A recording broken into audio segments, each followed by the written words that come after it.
In the name of Allah, the most beneficent, the most merciful, may the salutations of Allah be upon His prophets, Muhammad and his purified progeny. We welcome you, dear viewers, in this third session within the holy month of Ramadan. We welcome you and we welcome our audience, and we likewise welcome His Eminence Sheikh al-Habib. Peace be upon you, Sheikh.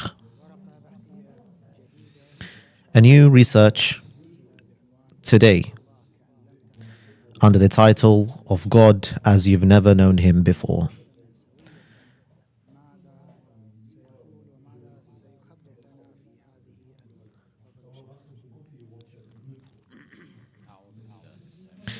I seek refuge in Allah, the Almighty, from the accursed Satan, in the name of Allah, the most beneficent, the most merciful. In all matters, my words are faithful to the progeny of Muhammad, peace be upon them, in what they revealed and concealed, and in what has reached me from them, and in what has not reached me. Praise be to Allah, the Almighty, and may His blessings be upon the greatest creation, Muhammad and his purified progeny.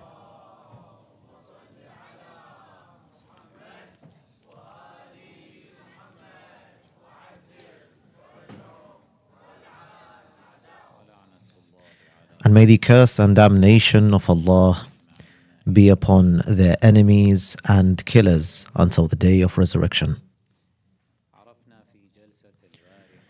We learnt in yesterday's session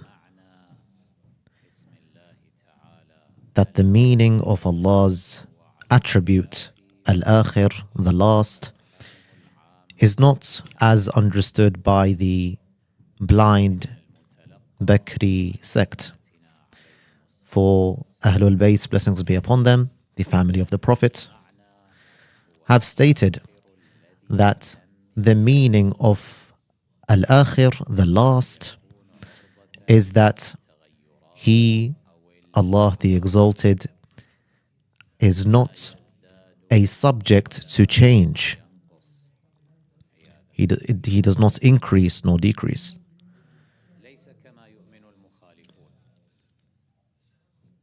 It is not as believed by the Bakri doctrine or Bakri sect, as they believe that if He is angered, His weight is increased, and those who carry the throne would feel His weight increase on the throne. And when He is, or when the anger is uplifted, He ceases to be angered, the weight decreases. Exalted be He than what they describe. The anger of Allah by those who like Allah to His creation is that Allah changes. Is that Allah changes from state to state. As for us, the followers of Muhammad and his purified family, how do we explain the anger of Allah? Is it something that He is subject to? Or no? What is the definition of the anger of Allah, the Exalted? This is what a narration in Al-Kafi states from Al-Mashriqi, Hamza ibn al-Murtafi'. Even though it states Mashriqi, there seems to be an error in the transmission of this narration, and the actual name of this narrator is Al-Masrifi. And this is how we discovered this via looking at other corroborating narrations. Al-Mashrifi is the one who narrates from Hamza ibn al-Rabi'. Hamza ibn al-Rabi' is the son of Abu Sa'id al-Kufi, al-Rabi' ibn al-Mudrik, who is a trustworthy narrator who was actually killed and crucified in Kufa merely for him being a Shia. He was from the trustworthy companions of the Imams, blessings be upon them. And Sheikh al-Najashi had input his biography in his book. So you know that these narrations that came about and is delivered to us today was delivered to us by the sacrifice of those who carried it, by the blood that was shed, by the oppression that befell the companions of the Imams, blessings be upon them. These are the knowledge and lights and beams that is delivered to us, that is transmitted to us by these companions who upheld all of these oppressions to deliver to us the lights of Ahlul Bayt, blessings be upon them. I have to say here that how ugly it is that the modern day Shias today may be very busy in their world without recognizing the profundity of the sacrifice that the companions had to deliver to us these lights and these narrations, narrated to us by our Imams, blessings be upon them. He narrates that I was in the sitting of Imam al-Baqir, blessings be upon him.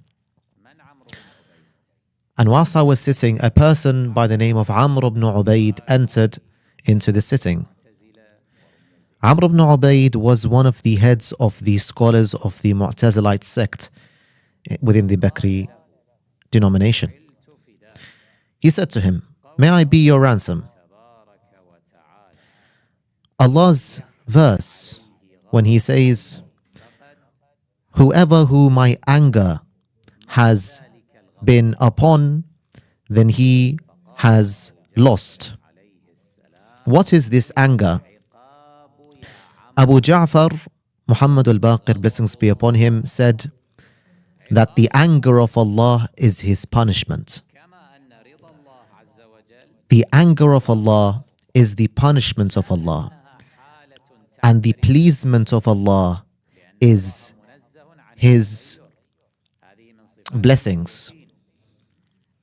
Allah does not change between state to state. Changing from state to state is that of the creation, or that is the attribute of those who are created. So they change from state to state.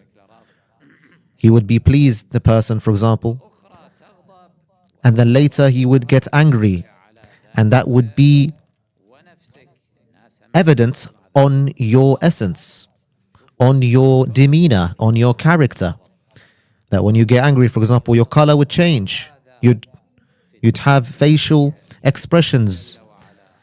This is not applicable to Allah the Exalted. Anyone who believes in such is likening Allah to His creation. This is tashbih.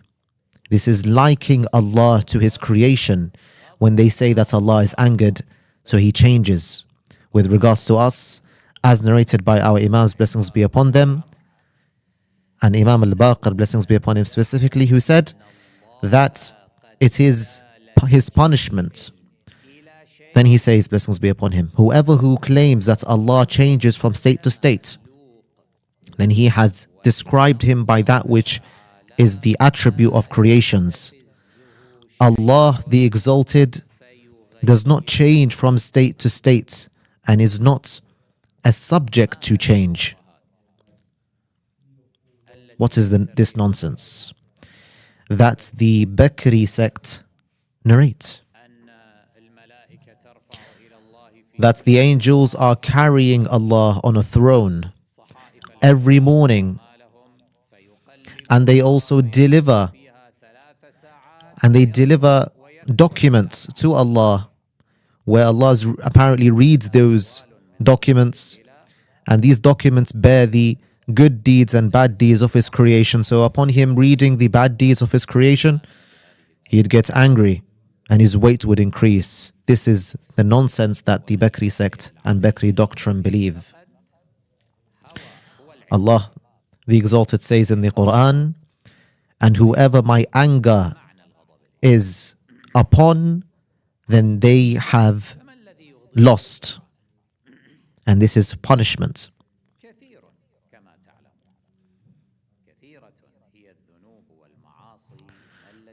What does anger Allah?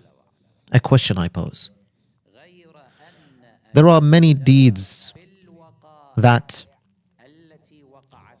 cause Allah to be angry or initiate the anger of Allah. As reported by Abi Hamza from Imam al-Baqir, blessings be upon him, as narrated in Tafsir al-Ayashi. The Imam says, blessings be upon him, when Al-Hussein, blessings be upon him, was killed, the anger of Allah was set upon the creation. This incident, this event, was one of the, or if not the most heinous of sins that they can do, that people can do. And with Allah subhanahu wa ta'ala being angry upon his creation, his punishment was due. It is narrated in Al-Kafi from Al-Asbagh bin Nubata from Amir al-Mu'mineen, the commander of the faithfuls, blessings be upon him, who narrates from the Messenger of Allah, blessings be upon him and his family, who said, if Allah is angered upon a nation and did not punish them, the punishment that erases that nation entirely, as is the case with Ad, as is the case with Thamud. This did not happen in relation to Imam Hussein, blessings be upon him. So this narration describes that if Allah subhanahu wa ta'ala does not punish them, Imam says, if Allah is angered upon a nation and did not appraise or uplift that nation with punishment, set that nation upon punishment, then they would be removed from blessings. And there would never be seeds that are fruited. And the rivers would drought.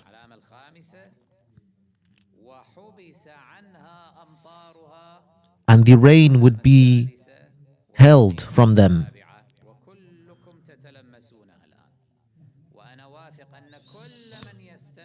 And listen to the last matter here. And everyone is a witness to this, and no one can deny this punishment. The Imam says, and the most evil of its creation, or the most evil of this nation, would be rulers upon the people. I ask you,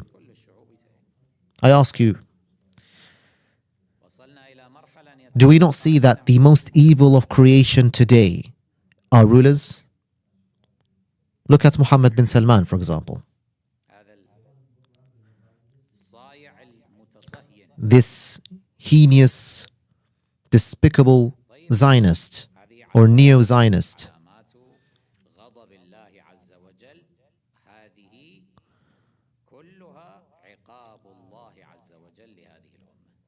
This is a form of the punishment of Allah, the Exalted, a sign of his punishment, the withdrawal of mercy, the withdrawal of blessings. Our aim in this session and these sessions is to increase our cognizance in Allah, or of Allah, the Exalted.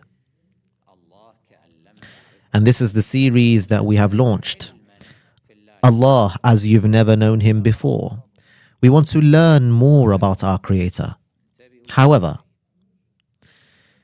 pay attention. we may increase in our cognizance of Allah whilst His anger would be increased upon us. How? Pay attention to what has been narrated by Imam al-Sadiq, blessings be upon him, as reported in Kitab al-Ikhtisas by Sheikh al-Mufid. He says, whoever who increases in knowledge and cognizance of Allah or in Allah the Exalted, and whoever who is increased in his love for this world and the desires of this world, then he has distanced himself from Allah further away, and Allah's anger would be set upon him. Maybe that people who are listening to this session now would increase in their knowledge and cognizance of Allah or in Allah the Exalted. However, due to them not removing their love for this world, they would be distant from Allah.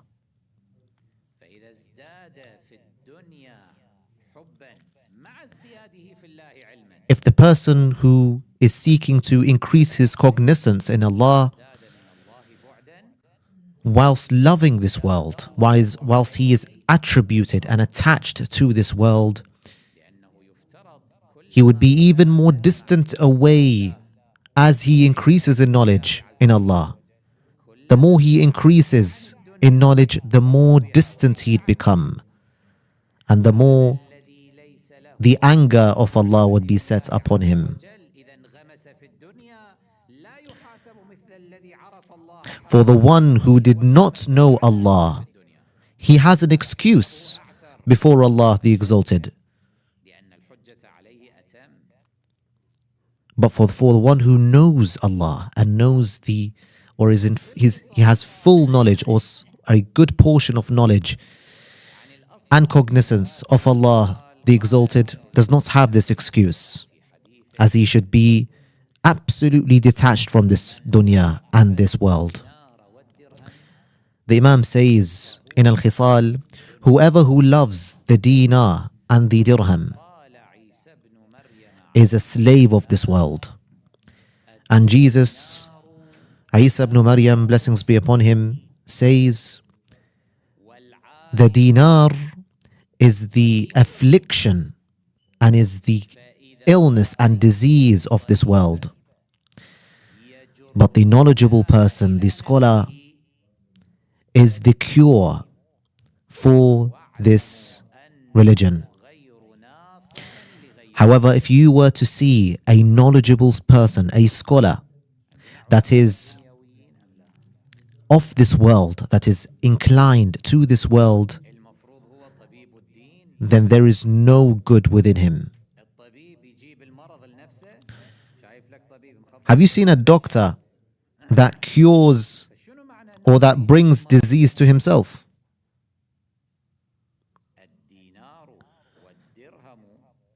Isa alayhi salam says, a dinar is the affliction of religion.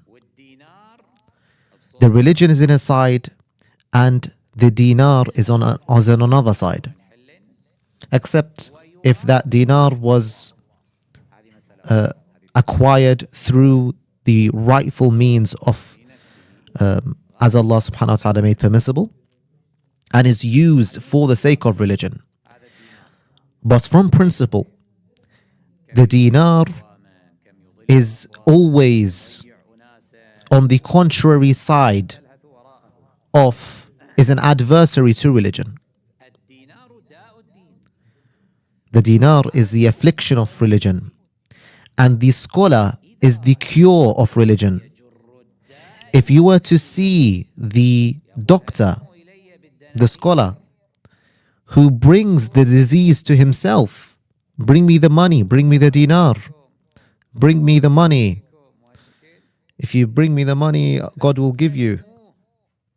Then you should, Isa alayhi salam says, you should accuse him. If you find this in a trait in someone, then accuse him and know that he has no good advice to give to anyone, despite him being a scholar, despite him being a knowledgeable person, despite him knowing Allah. But the reality is that due to him being a knowledgeable person and attributed and inclined to this world and its desires, then he has become distant from Allah, and the punishment of Allah is upon him. And I give you here an example. The example of Sharik ibn Abdullah al-Nakhai, one of the most known figures in history. He was a jurist and he was a judge of Al-Kufa, and the people of Kufa all would follow him. If you see his biography in the book of Al-Kashi and Al-Ma'arif by Ibn Qutaybah and Siyar A'lam al-Nubala by Al-Dhahabi and Sharh al-Nahj by Ibn Abi al-Hadid and Kashf al-Ghumma and the other sources such as Tarikh al-Khatib, if you know and read his biography, then you'd realize that he was so close. He was on the verge of righteousness. He was on the verge of becoming a true Shia or a Shia. Ibn Kathir, for example, says that he was a Shia or had a Shiite inclination. He is the one, by the way, who narrates from Imam Ali, blessings be upon him, who says that the Ansar gave allegiance to the Messenger of Allah upon complete obedience. As for when Islam became strong, the Messenger of Allah, blessings be upon him, told Imam Ali, blessings be upon him,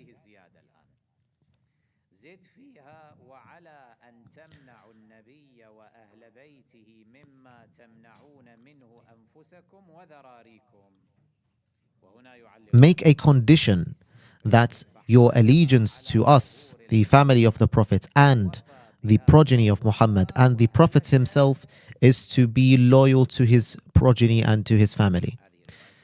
Then Sharik says, so the people neglected that oath and so they perished. He also narrates from the Messenger of Allah, blessings be upon him and his family, marfu'an, that for every prophet, blessings be upon him, or blessings be upon them, has a successor, or every prophet has a successor, and my successor is Ali. This is the Messenger of Allah speaking, as reported by Sharik. Sharik also narrates that one who does not believe in Ali has not believed in the Messenger of Allah. Sharik would also say, Ali is the greatest of creation, and whoever who disagrees with this statement, then he himself has become a disbeliever. Look at to what degree he is speaking. To what degree he is speaking of. As Zubayr ibn Bakkar also narrates that a person spoke to Sharik and said, you shouldn't be a jurist and a judge amongst the Muslims. Sharik responded, why would you say something like this to me? He said, the man, because you are not upon the statement of the masses. And by that he means by those who refer to themselves as Sunnis.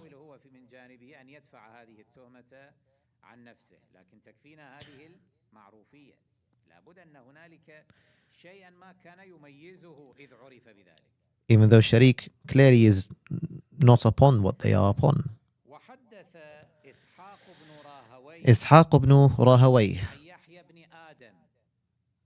narrates from Yahya ibn Adam that a man said to Sharik,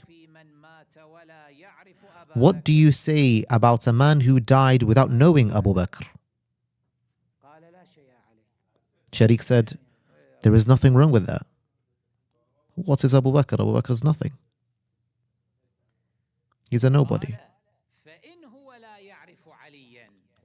The man said, "What about a man who died and did not know Ali?" Sharik responded, "Then that man is in hell, because the Messenger of Allah, blessings be upon him and his family, symboled him on the day of Ghadir as the principle of Islam." He speaks in the same logic as we speak. Sharik ibn Abdullah al-Nakhai, as if there is no difference. He asperses Abu Bakr, may Allah curse him. And he would further say that Abu Bakr, may Allah's damnations be upon him, should have submitted to the legislation of Allah in relation to dealing with Fatima, and he should not have made her swear and give an oath upon her rightful inheritance of Fadak. For Ali and Ayman have testified that it is her right to take Fadak, and him refusing to take or be sufficient with the two testimonies is a mistake of his. Sharik says, may Allah be our succorer. How can he be so ignorant to do something, or rather maybe he was intentful on doing so? And they say that once Muawiyah was mentioned before Sharik, a man mentioned Muawiyah, and the man was saying that Muawiyah was a man of wisdom and a man of foresight. What is the incident behind his so-called wisdom? Is that once Muawiyah was doing Hajj, and whilst he was circling around the Kaaba, a man squeezed the buttocks of Muawiyah, and he said, "Your buttocks is that of your mother Hind." And Muawiyah chose not to do anything.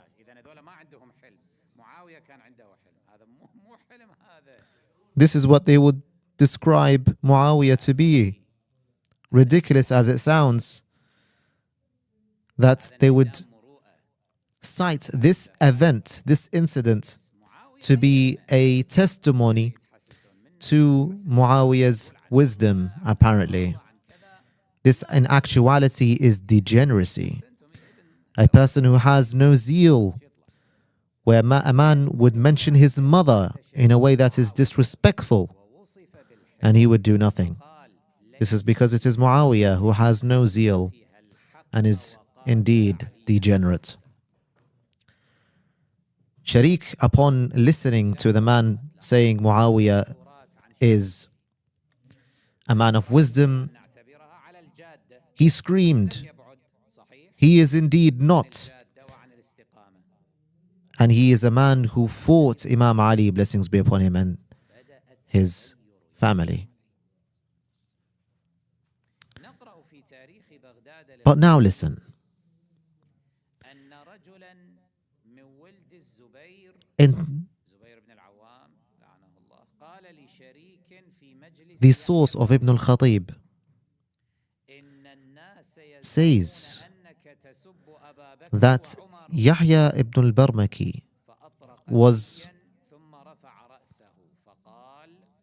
spoken of, that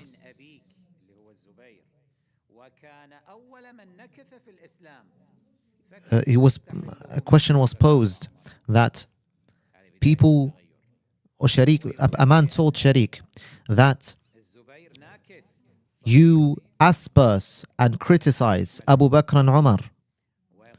Sharik put his head down, then said, "That's no, I do not do so."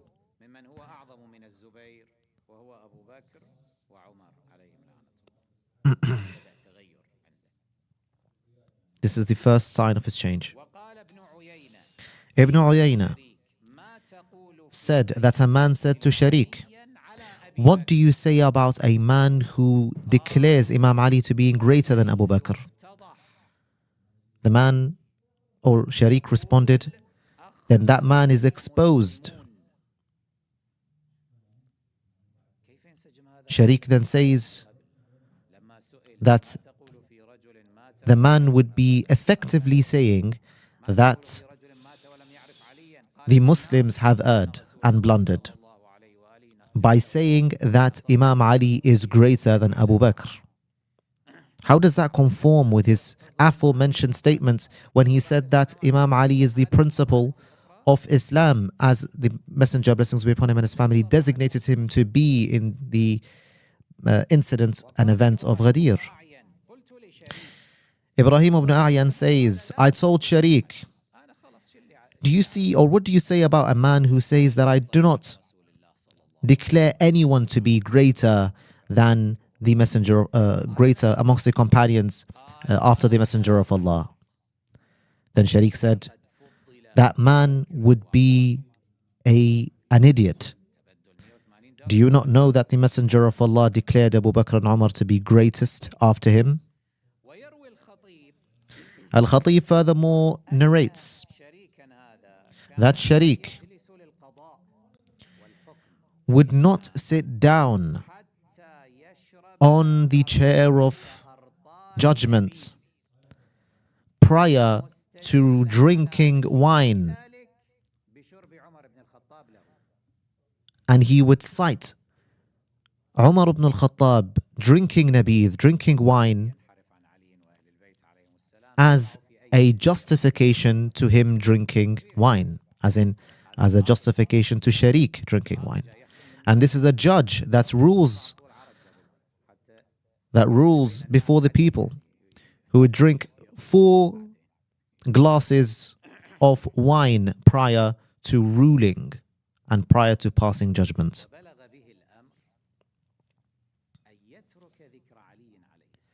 Sharik furthermore reached a level where he would never even mention Imam Ali, blessings be upon him and his family. And of course, it is from eating haram, from eating that which is impermissible.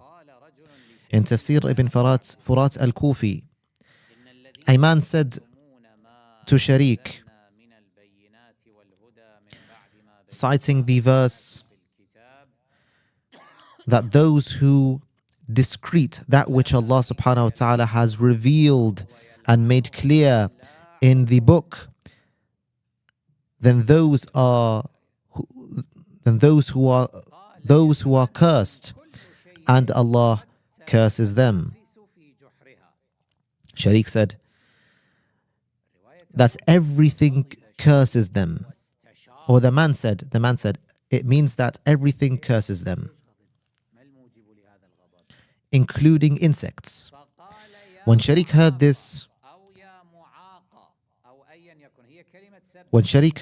this, he boiled in anger.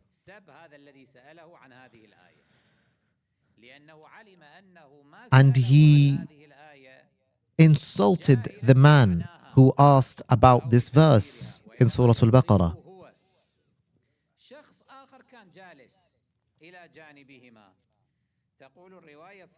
He began to insult him. And then a man by Ibn al-Muq'ad intervened in this incident and said, "He did not mean you." Sharik then responded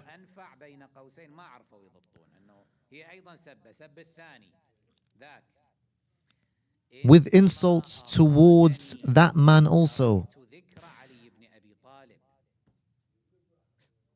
Then he said, Sharik, do you know why he is saying this?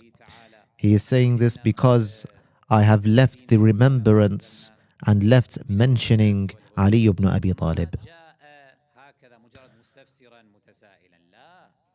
That man who asked about that verse,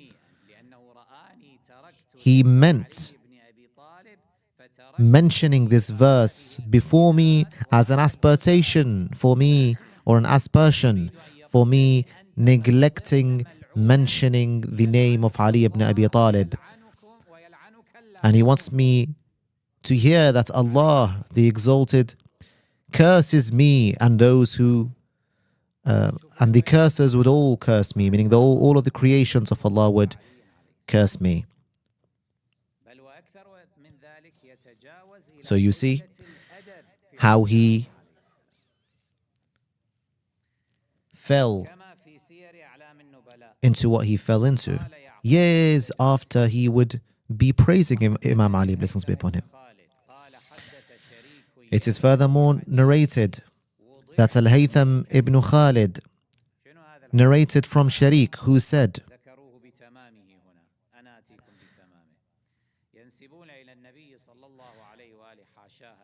that I have been put in a palm. The story of this narration is that the Messenger of Allah, blessings be upon him, and his family, as they attribute, who said that I have been put in a palm and the nation has been put in another, and my position outweighed that of the nations. And that is in reference to the deeds of the Messenger of Allah and the deeds of his nation as a whole. And then the narration states that Abu Bakr was put in a palm and the nations were put in a palm, and Umar's deeds was greater. And the same thing happened to Umar, and he was greater, and so was Uthman.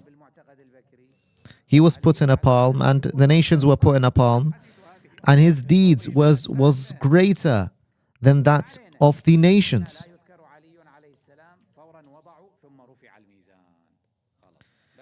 And of course, Imam Ali was not mentioned in this narration.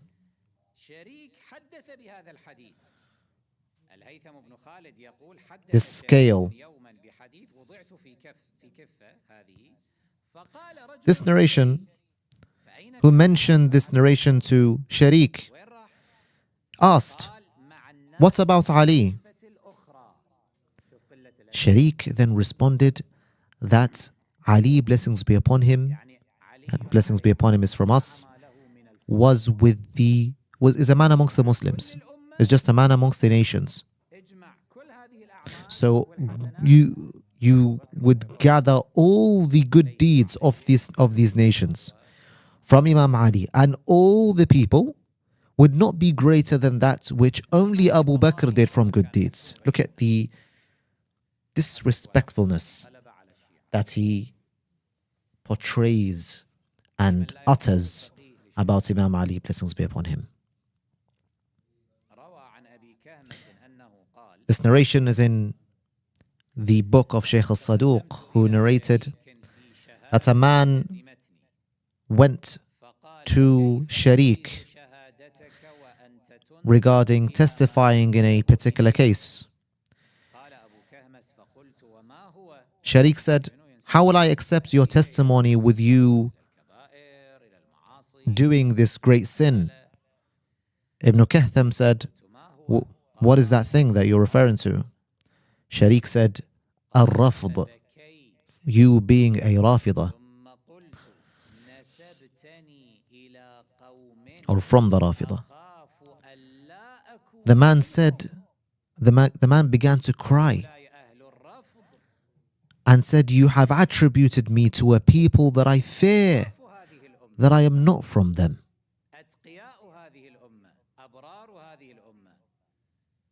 For the Rafidah are the most noble of people, the most greatest of people, the most honorable of people, and I do not see myself worthy of being attributed to such people. A similar case happened as reported in Kitab al-Ikhtisas by Zurara, who narrated that Abu Qudayna al-Azdi and Muhammad ibn Muslim al-Thaqafi testified in a particular case that Sharik was a judge in. And Sharik would look at these faces, his two faces, the faces of these two men. And then he said, "You are Ja'farites, Fatimis."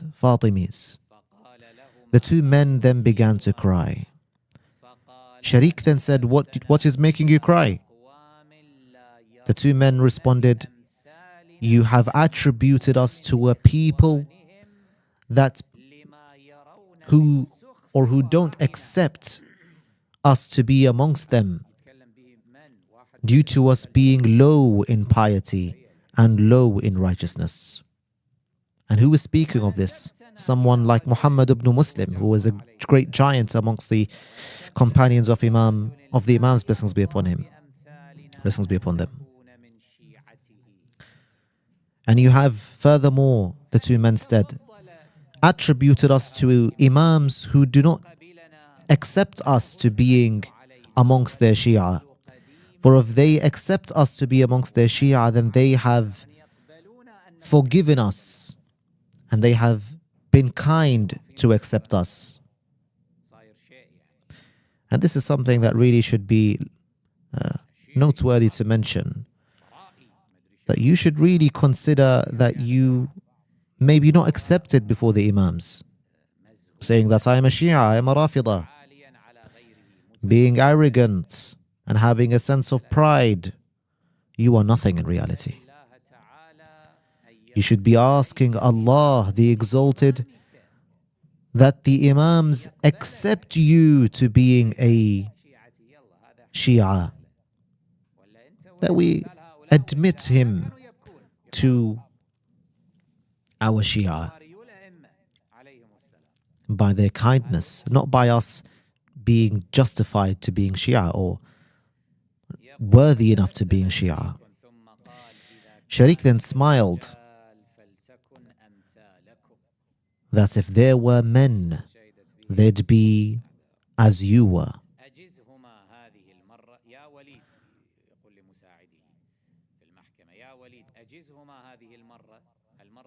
Forgive them, or let us accept these their testimonies and let them not come again. For the testimony of the Ja'farites, the Fatimites should not be accepted.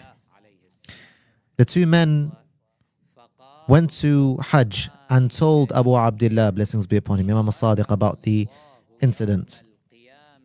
Imam responded, upon hearing what the two men narrated to him, said that what is of this man Sharik, may Allah deal with him. What is the secret behind this drastic change that Sharik was subject to?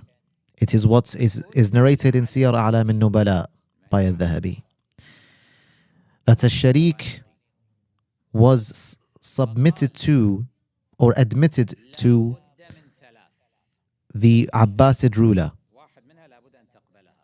al-Mahdi al-Abbasi, who told him, the ruler, that you have three options: either that you take the matter of judgment, meaning that you be a judge.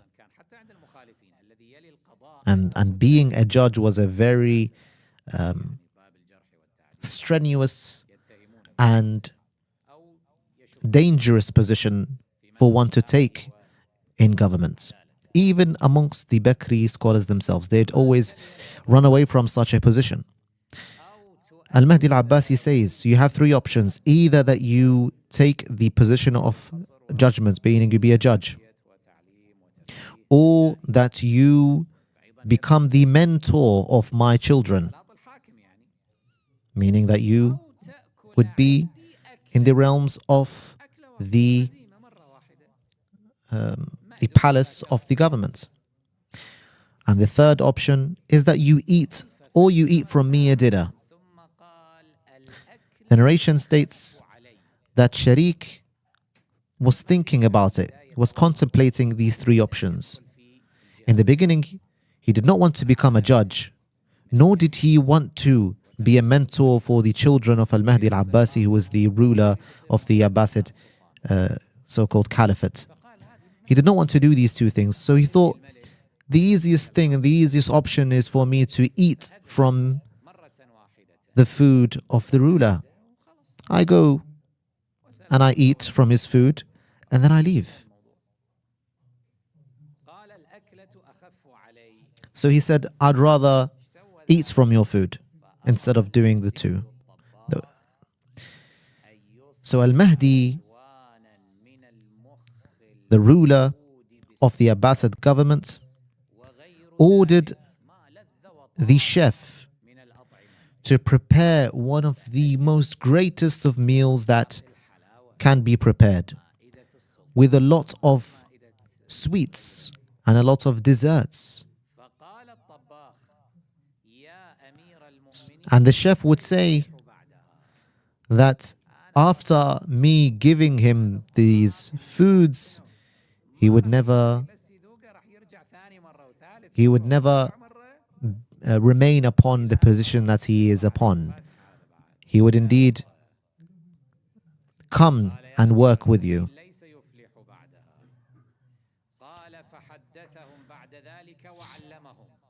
So indeed, Sharik, after eating that meal with the ruler and prepared from the ruler with all these sweets and all these desserts and all of these kinds of foods that are not accessible for the peasants and regular people, after eating, he came back and he wanted more.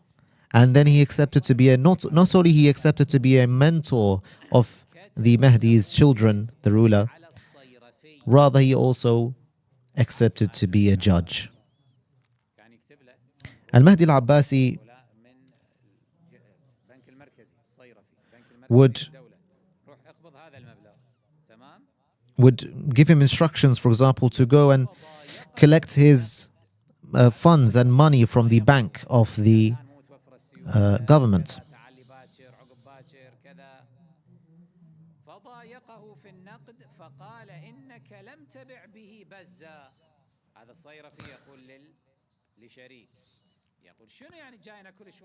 As-Sayrafi, who is the owner or is responsible for delegating the wages of those who are in the government, would often have Sharik pestering him, give me money, give me my wage, give me my money. Sarif would, or the Sayrafi, the man who is responsible for distributing the wages, would say, what's wrong with you, Sharik? Why you keep on pestering me and harassing me regarding your money and your wage? You have not lost anything. You have not been a subject to sacrifice in your life. Sharik then responded angrily, saying, not only I have lost everything, but I have lost my religion. And indeed, that is what he had done. The moment he accepted to eat from that meal that was prepared and funded by the ruler al-Mahdi al-Abbasi, that was the moment that he lost his faith and lost his religion, and he became even more distant than before Allah, the Exalted, and Allah was angered upon him or on him. After he was praising the Imams, blessings be upon them, and would always mention Imam Ali, blessings be upon him, with merits and praise, that same man years later would not even mention Imam Ali. And not only that, not only neglecting the remembrance of Imam Ali, but went on to asperse and insult Imam Ali, blessings be upon him. These are the people who claim to be knowledgeable, claim to be scholarly, claims to be a man of God. Though those of our time who you feel and you see and you ascertain that these signs are applicable to them, the same signs in Sharik are applicable to the people of our time, then you'd know that he is a man far away from Allah, the Exalted, in reality.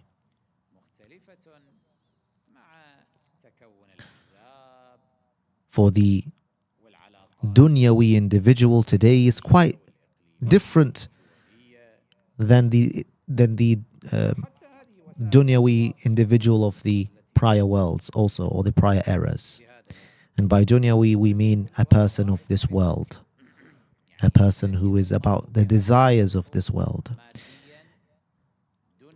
Applying these signs would mean that a person of that or in that field would be always intentful upon attributing himself to a particular party, or having a position, or having a particular relation with those who are rulers, for example, and especially those who are rulers rather, and those who want to be famous at any cost, merely to take that which they want, to reach the goal that they want, the ambition that they intend to achieve, then you should fear them, or you should be aware of them, and you should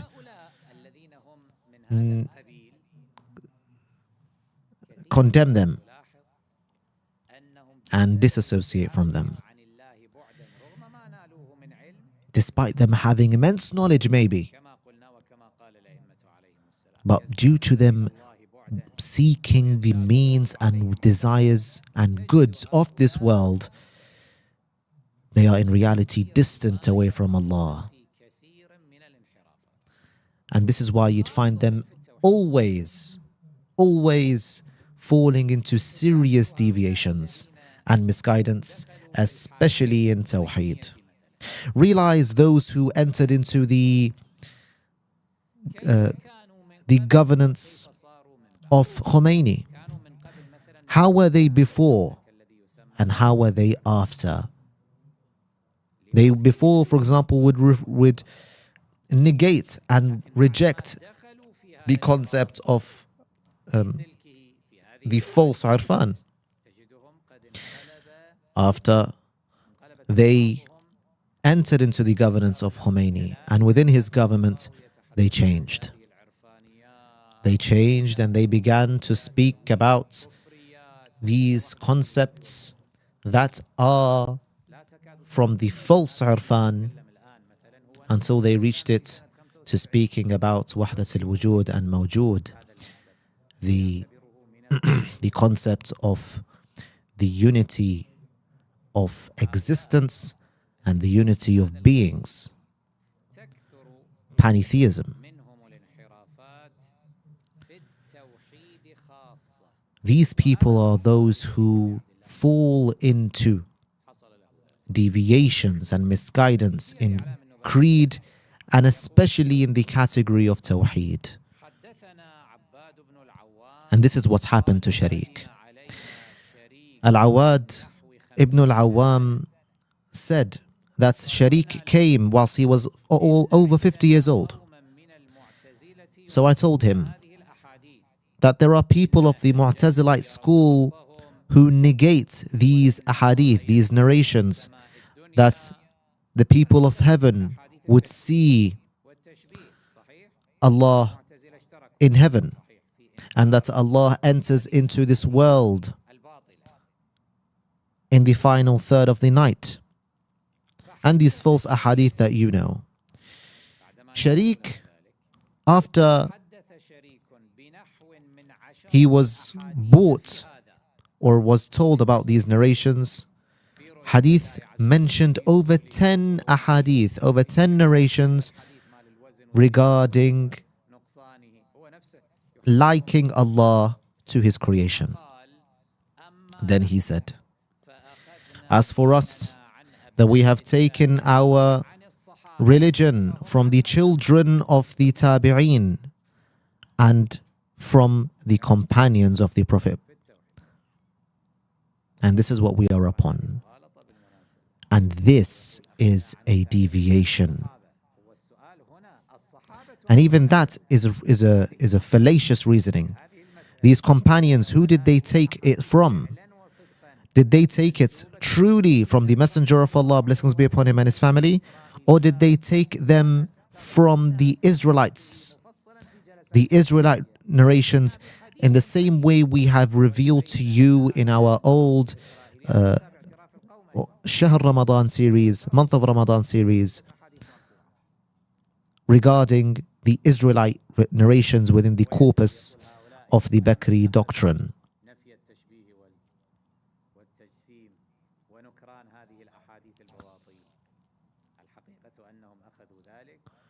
The reality is that these companions did not take it from the Messenger of Allah, but they take it from the Israelites. Whereas us, Shias of Ahlul Bayt, blessings be upon them, we have taken our religion from those who the Messenger of Allah, blessings be upon him, indeed designated as his successors and designated as people to take religion from. And these are the progeny of Muhammad, Ahlul Bayt, blessings be upon them. And this is what we've learnt from our Imam, blessings be upon him, Imam al-Sadiq, who said, for the one who increases in his knowledge, in his cognizance of Allah, in Allah, whilst always, or whilst at the same time, having an attribution, having an intentful ambition, seeking the worldly gains of this world, then he is in reality distant from Allah. And the more he increases in knowledge of Allah, the furthermore he is distant, and the punishment of Allah is upon him.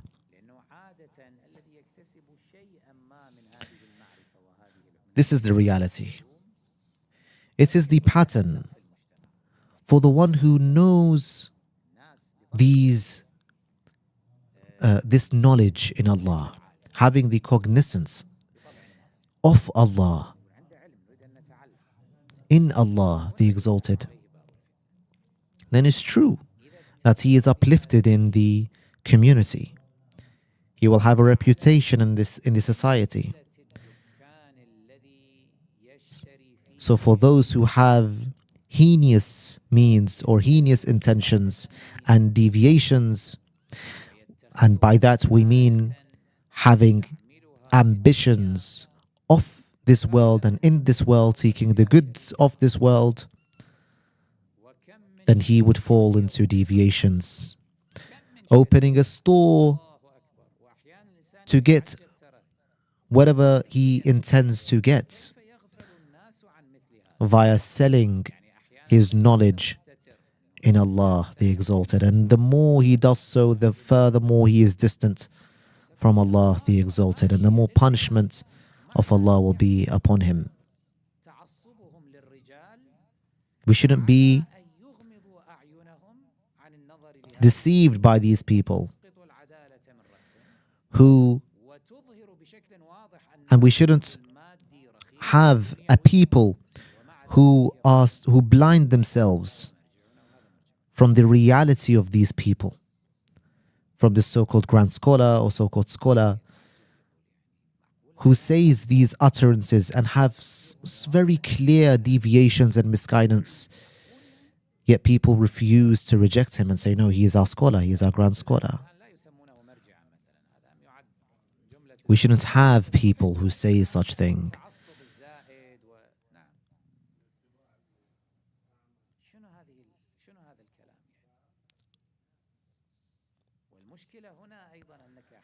And the problem here is that we have people who are deceived so easily with the most minor of portraits. Like a man from amongst them, for example, would wear a very cheap clothes, that look at me. I'm a man of piety. I'm a man of detachment from this earth and from this world. I'm a man of the hereafter.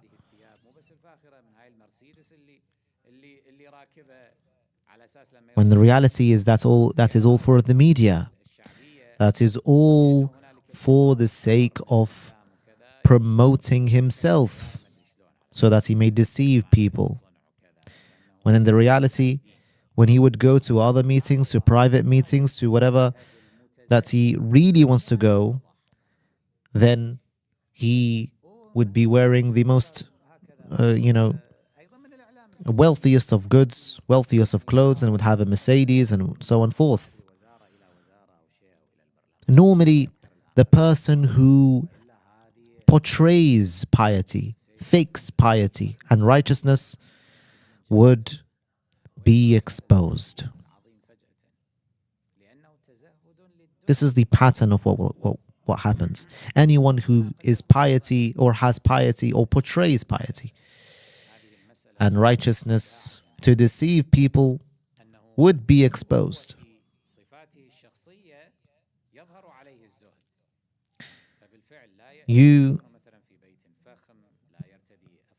The reality, for example, of those who are truly pious and have truly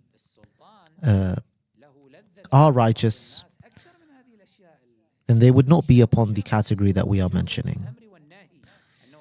I like, for example, those who have a sense of piety, have a sense of righteousness, have a sense of detachment of this earth. Truly, he may sit in a house that is not his, he may have clothes that are worn out, and so on forth. But with him being in the government of the ruler, then this is not piety in reality. You should be aware. You should have a sense of prudence and awareness that not every individual who portrays piety is truly pious, and not every individual who is poor is truly righteous, and not every individual likewise who is rich is necessarily not pious. And not every individual who has wealth is indeed not pious. No, this is not the case. You should have a sense of prudence to evaluate accordingly. And you should also know that Allah subhanahu wa ta'ala would be angered upon the individual who increases in his knowledge, who increases in knowing him, whilst at the same time loving this world and following the desires of this world. And that in reality, he becomes distant even more, and his punishment is upon him. Presenter takes a call from a caller who wants to convey and announce his testimony to Shia faith. The presenter says, "I'd like you to tell us the story of your transition from Shia, from the religion that you are upon to Shia Islam." The caller is Abdul Ghani from Maghrib. He says, "I've listened to Sheikh Yasser al-Habib for a while, and especially the series of how Islam was hijacked. And when I listened carefully to the words of Sheikh al-Habib, I could not but submit to truth. I was convinced.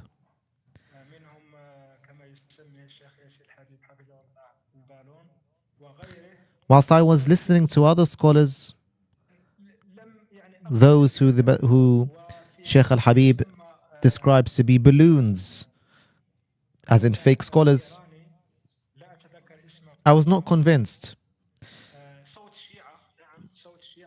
I've listened to, for example, the lectures of Sawt Shia. I went to the Voice of the Shia website and I began to listen to the lectures of these scholars, various scholars. I was listening to various scholars. Whilst I was looking at the category of scholars who had lectures, I saw in one of the categories the name of Sheikh al-Habib. And I began to listen to his lectures.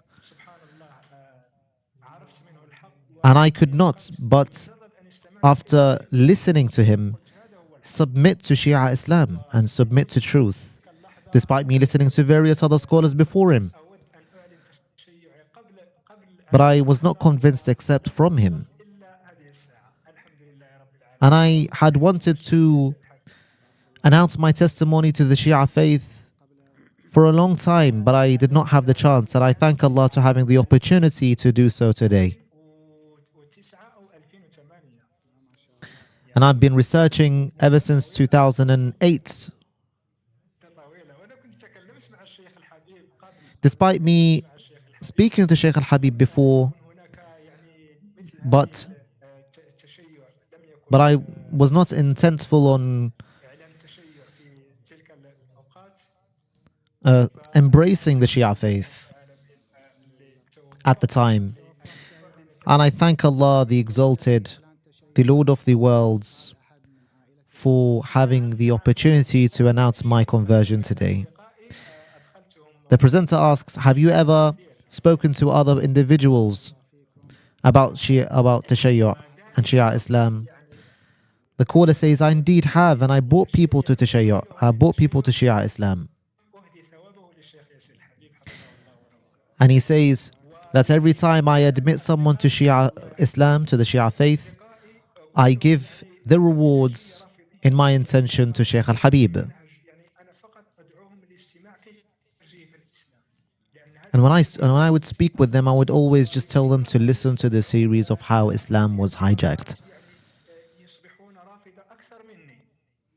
And when they listen to these lectures, this series, they'd become Shia even more than me. They'd be firm in rejecting the enemies of Allah even more than me.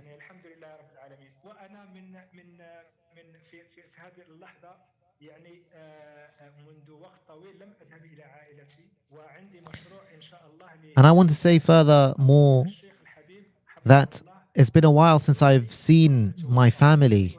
I've been away from my family for a long time.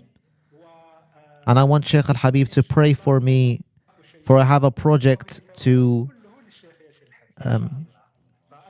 bring many people to Shia Islam, including my family. And I wish Sheikh al-Habib to pray for me for that matter.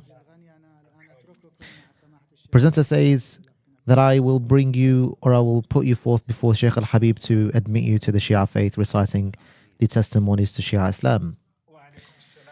Peace be upon you, dear caller. Welcome.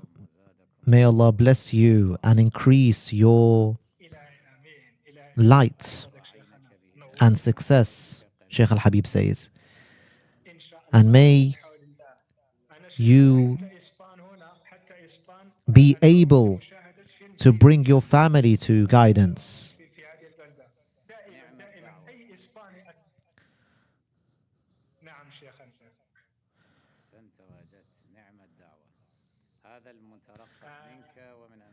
This is what we expect from you, to be propagating your faith and bringing people to Shia Islam. Abdul Ghani, the caller, says that I've propagated in Spain.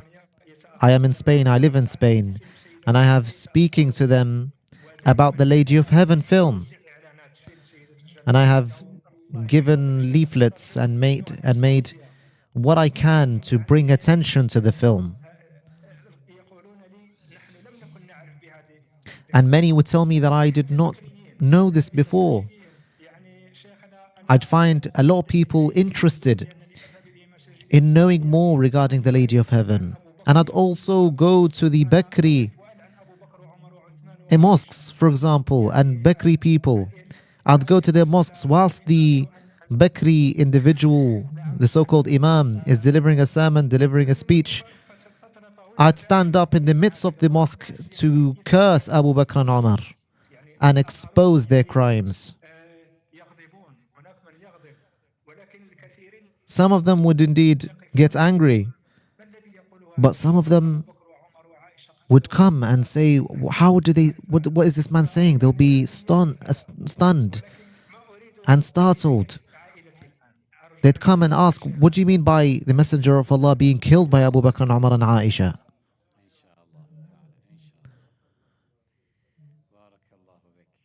Sheikh al-Habib here says, may Allah bless you and grant you success. And indeed, I think that you are worthy of having this success, of bringing people to Shia Islam. Caller says, may Allah bless you and protect you, respected Sheikh. I read a lot of books.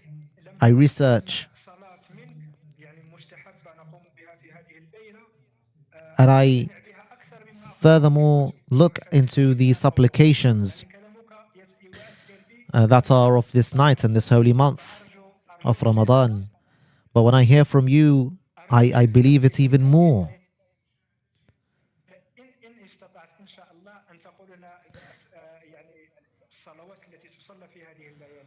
I have a request, respected Sheikh, that I want you to let us know what type of supplications and prayers should we do in these nights. Sheikh al-Habib here says, I will do so. I will choose from the best of supplications for you to do this night. Sheikh al-Habib here says,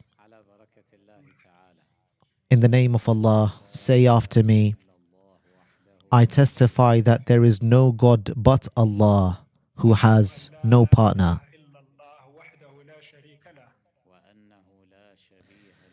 And that there is nothing like to him or alike to him. And he is incomparable, exalted be he. I testify that Muhammad is the messenger of Allah and that he is the seal of the messengers and prophets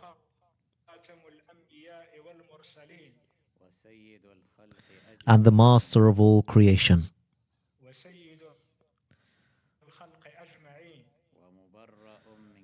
And he is impeccable, without any sin. Blessings be upon him and his family. I testify that the commander of the faithfuls, Ali, is the vicegerent of Allah. I testify that Fatima al-Zahra and her sons, her infallible sons, are the vicegerents of Allah and His proofs.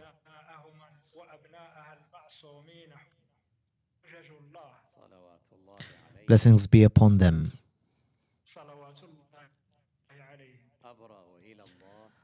And I stand before Allah in disassociation from Abu Bakr, Umar, Uthman, Aisha and Hafsa,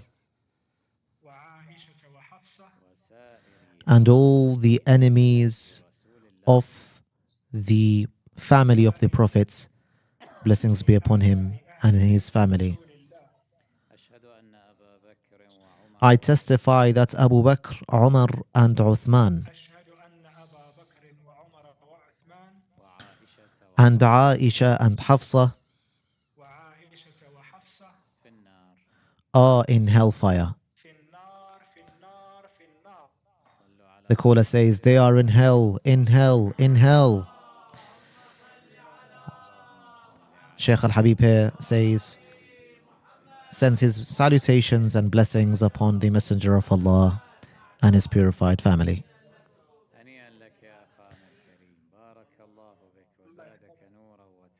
Glad tidings, dear brother Abdul Ghani.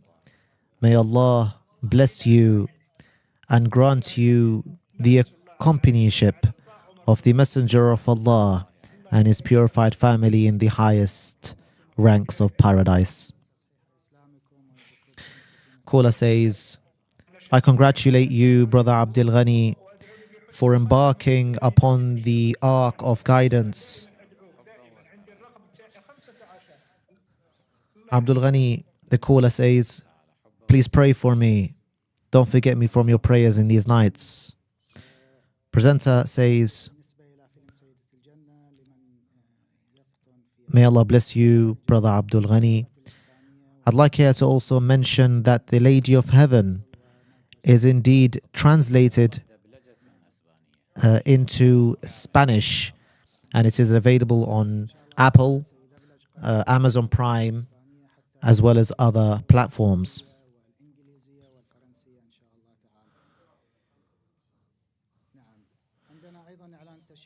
We have another caller who wants to announce his testimony and announcement to the Shia faith. His name is Salah ad-Din from Tunis. Peace be upon you, Brother Salah ad-Din. Welcome, dear brother. I would like from you to give us the story of your conversion to Shia Islam. Salah ad-Din, the caller says,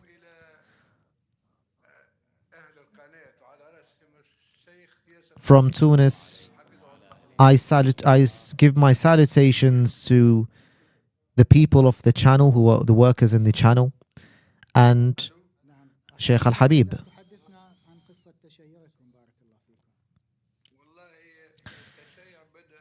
My story to Shia Islam has started ever since 2003.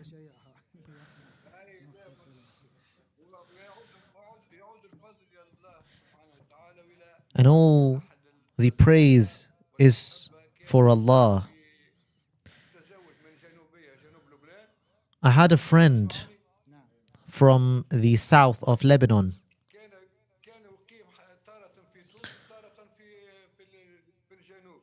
who would live in Tunisia. And I was guided by Allah subhanahu wa ta'ala, or by the praise of Allah subhanahu wa ta'ala, and this individual who guided me to Shia Islam. And the moment I saw this channel, I could not but submit to truth. I would watch at first and I would say, I do not want to watch more. I do not want to hear the lectures. But then I said to myself, why don't I listen at least? Let me just listen to what they say.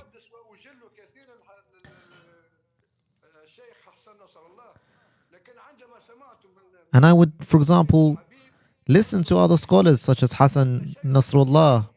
I would like him actually. But when I listened to Sheikh al-Habib, I realized the drastic difference between him and other scholars. And I knew that he is truly upon the Sunnah, and Shia Islam is truly upon the Sunnah of Muhammad, blessings be upon him and his family.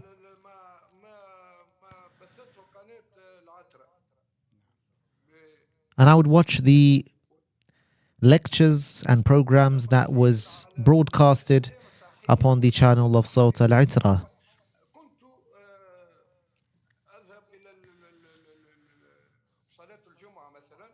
And I, for example, would go to the prayer of Jum'ah, the Jum'ah prayer.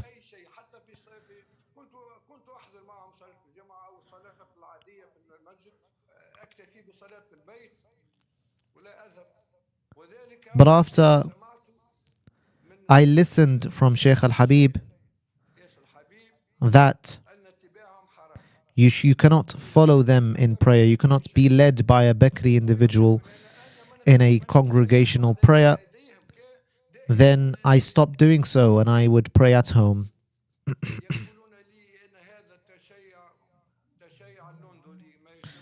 And people would accuse me and telling me that this is the Tashayyu of London, this is British Shiism.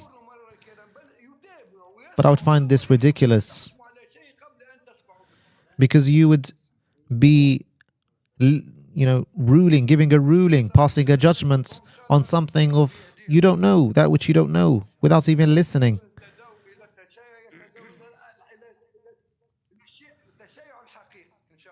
This is true Shia Islam, and I'm very happy to embrace it today. Sheikh al-Habib here says, peace be upon you, respected brother. Caller says, my beloved one, I love you very much, respected Sheikh. Sheikh al-Habib responds, may Allah love you, respected brother. Caller says, I love you very much. You have been very clear and conveyed to us the truth. Sheikh al-Habib responds, may Allah bless you. And I thank you, and may Allah thank you for the kind words that you have uttered and said. I ask Allah the Exalted to bless you and bless the people of Tunisia. And I ask furthermore that He, the Exalted, guides the people of Tunisia back to their roots in having their loyalty to the progeny of Muhammad, blessings be upon him and his family. Caller says,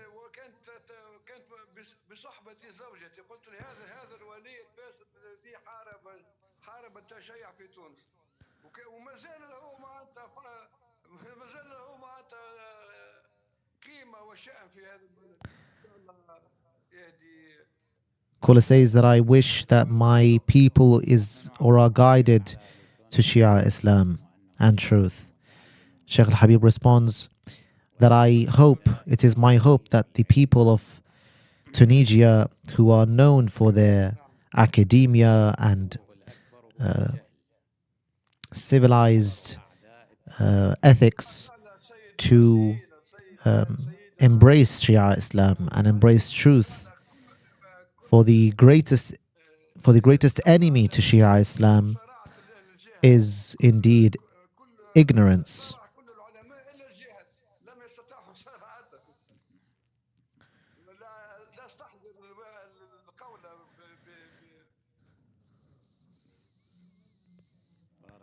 Sheikh al-Habib says, may Allah bless you. I ask Allah to grant you firmness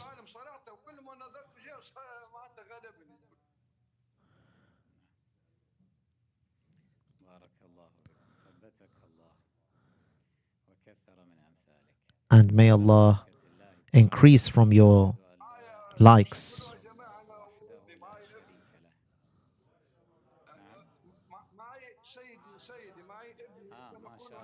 Salahuddin, the caller from Tunis, says that I have my son.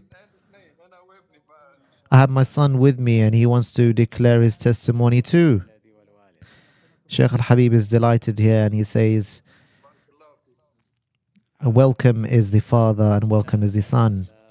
Say together, in the name of Allah, I testify that there is no God but Allah without a partner. And that there is nothing like him. Exalted be he. I testify that Muhammad is the messenger of Allah and that he is the seal of the messengers and prophets and the greatest of all creation and is impeccable.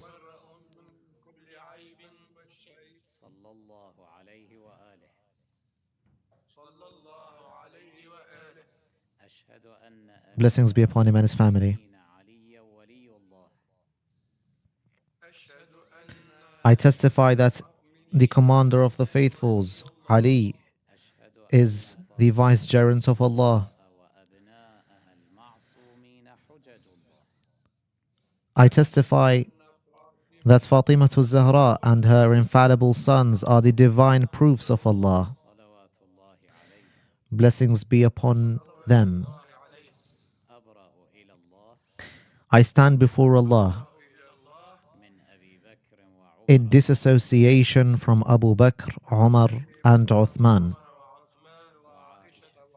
and Aisha, Hafsa, and Muawiyah, and all the enemies of the pure household of the Prophet, blessings be upon him and his family. I testify that Abu Bakr, Umar, and Uthman, and Aisha and Hafsa are in hellfire. And I send my salutations upon the Messenger and his purified family.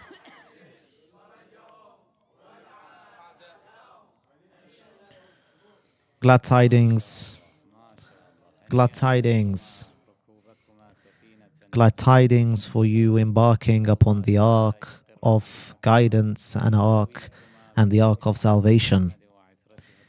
I ask Allah to bless you and protect you and grant you the accompanyship of the Messenger of Allah and his purified family in paradise.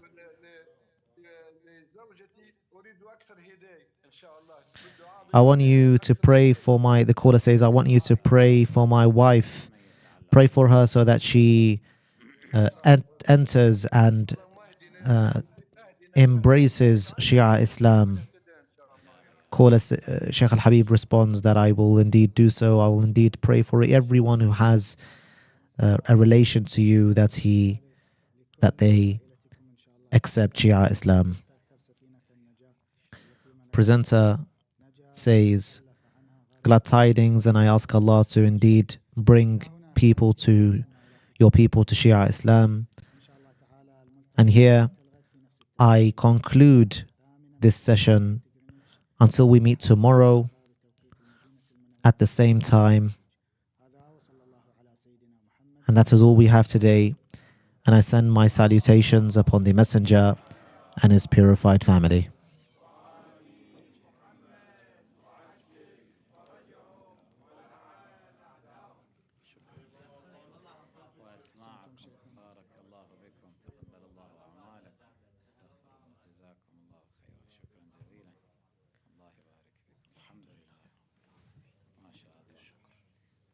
بس ورقة الدعاء عندك إن شاء الله عندي ورقات